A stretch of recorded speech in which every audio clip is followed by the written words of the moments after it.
The Detroit Red Wings had an incredibly successful road trip. They took 5 of 6 points, but they lost Simon Edvinsson to injury.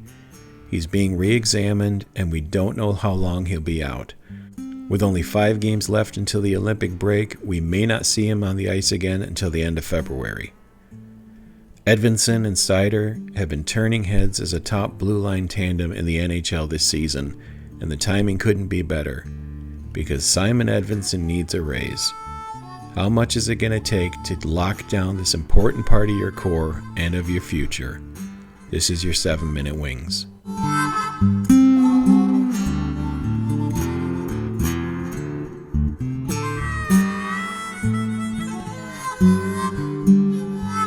Welcome back to the Red Wings Report with Strings and Pucks. This is Jeremy Laura. Please click like. If you haven't yet, please click subscribe and share this out. Head over to hockeyhotstove.com where I write the Red Wings column. You can read my latest write-up as well as news and information on the other teams in the league. Well, the Griffins were in action last night and they suffered just their 4th regulation loss of the season and their first in a road game. They were outshot 37-28, but the game was tied heading into the final minute.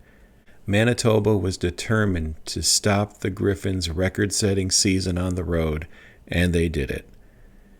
John Leonard recorded a goal and an assist. That was his 26th goal in 30 games played. He now has 40 points. And Postova stopped 34 of 37 for a .918 save percentage. The goaltending in Grand Rapids is outstanding this season, and I expect the team to bounce back quickly. But on to the lead, Simon Edvinsson. If you followed the channel since last May or June, I talked quite a bit about Edvinsson's extension through the summer. They got rid of the 8th year that you could sign your players to, and I was hoping Yzerman would have gotten them locked down before this season. The reason being, we saw Seider and Raymond's negotiations go all the way up until camp last time, and it was just way too much. Hopefully they get this locked down sooner than that. Edvinsson's just 22, and he's playing in his 2nd full NHL season. He played 76 games last year. For a comparable, Luke Hughes, who was drafted 2 spots in front of Edvinsson in 2021, he's in his 3rd season, and Hughes signed a 7-year, $9 million extension. His offensive output is higher, and last season he had 7 goals, 37 assists, 44 points, averaging .2304 this season. Edvinsson's currently on pace for 10 goals and 18 assists. He currently has 6 goals and 11 assists and is averaging .2235 time on ice. However, without knowing how long he'll be out with his injury, some of those projections may change. The cap is going up, but I do believe that internal caps are still a thing. And Moritz Seider signed a 7-year, $8.55 million deal. Seider's an Iron Man. He had 3 full NHL seasons before he signed his extension. Seider currently has 7 goals and 38 assists, and is averaging .25 per night. Steve Yzerman is likely going to try to get Edvinsson in for less than Seider, as he should. Seider is the clear number 1 defenseman in Detroit. I don't think a bridge deal is a good idea, because as the cap continues to rise, Edvinsson's play will increase his value, so you want to get your full-term deal done, hopefully before free agency this July. So based on the Hughes signing and based on Seider's numbers, I'm expecting that the team will try to get Edvinsson in for 7 years, $8 million, right around there. If you look at the structure of the contracts for Seider, for Raymond, even for Larkin, there's really no cash involved.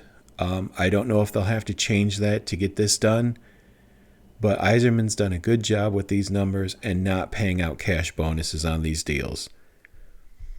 Next year's cap is estimated at $104 million. Detroit currently has 14 players signed and $61.3 million allocated. So they have over $40 million in space, but only 3 defensemen currently have contracts for next year. That's Seider, Johansson, and ASP.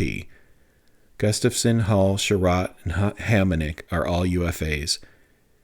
Jacob Bernard Docker is an RFA, and obviously Edvinsson's ELC is up. Luckily, only 2 forwards are on expiring deals with Kane and JVR.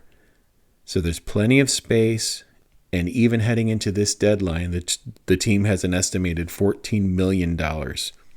With all that being said, there's a lot of talk about what the team's going to do in terms of trade, and there's been talk of them bringing in a big deal, something like a Stamkos recently, Elias Pettersson, trying for Dougie Hamilton.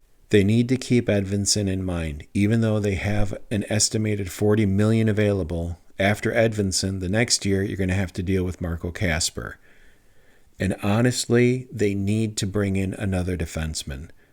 We're starting to see this, even though everyone's stepped up in Edvinsson's absence at this point, they need another top 4 player. So I feel like they need to allocate $8 million for Edvinsson next year and going forward, and they need to allocate another $7 or $8 million to bring in a defenseman who can shore up that second pairing. And of course, as always, I'd like to hear from you on this. First, do you think 7 years by $8 million would do it for Edvinsson? Are you comfortable with that number? Is it going to have to be higher because of the cap rate? Are you going to have to go to 8.25?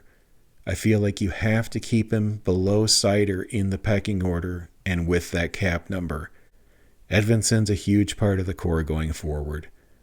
I look at that system as Seider and Edvinsson lead your blue line. Larkin's obviously your captain. Raymond, DeBrincat. Those are the players you need to keep building around. So you need to get this locked in and finished. With the break coming up, I expect that Yzerman's going to start putting a lot more time into getting this deal done. But let me know what you think of the numbers. Let me know where you think this will end. This is your 7-Minute Wings.